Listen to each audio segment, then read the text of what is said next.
You may have heard that there's no such thing as coincidence, but we all know that things do, in fact, happen by coincidence. So when writing your novel, when can and can't you be using a coincidence? There's actually a right and a wrong answer, a time you can and a time you absolutely should not. So let's break this down for you.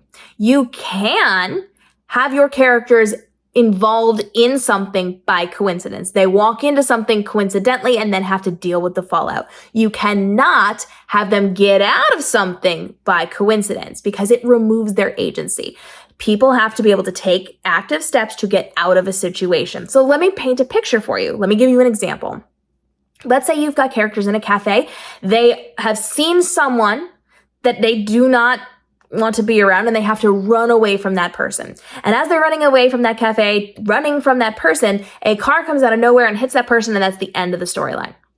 That's pretty bad, right? We don't want that. That's going to get you dragged in the reviews. That's shoddy writing.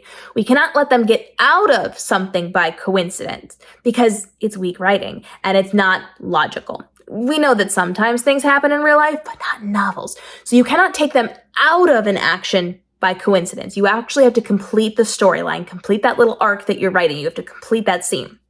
However, you can write them into a coincidence. Let's say your characters just decided to go out to eat. They walked into a cafe and now coincidentally they've seen someone that they are fallen out with and they have to run. We just coincidentally got them into that scene. And that is fine because now they have to take logical steps. They have to react to it and they have to get through that scene. They have to take the actions to move past that. You can work them into action by coincidence, but they have to work themselves out of it logically, step by step. So coincidences are great for getting people into things. In fact, a lot of people use that as inciting incidents. They are doing that, especially early on. Someone will stumble into something and that's how the entire story starts. By all means, do it. That is totally fine. They then have to take those logical steps to get out of it.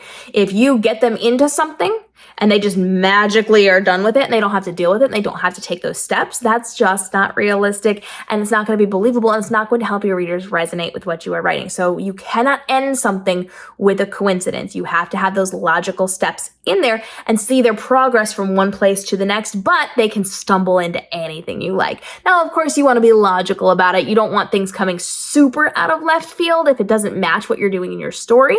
So be careful how you're using your coincidence inside of your story or how many you are using, but you absolutely have the ability to work them into the action by accident. But there is no accidentally getting out of the things that they're already in. If you've got questions on how to write your novels, go ahead and drop those down below. We're dropping videos for you every single day, helping you navigate the world of publishing from your writing to your publishing to your marketing to make this your most profitable and easy stress-free year ever because your author business is working for you while you're off living your best life and living out your author dreams. We'll see you in the upcoming episodes.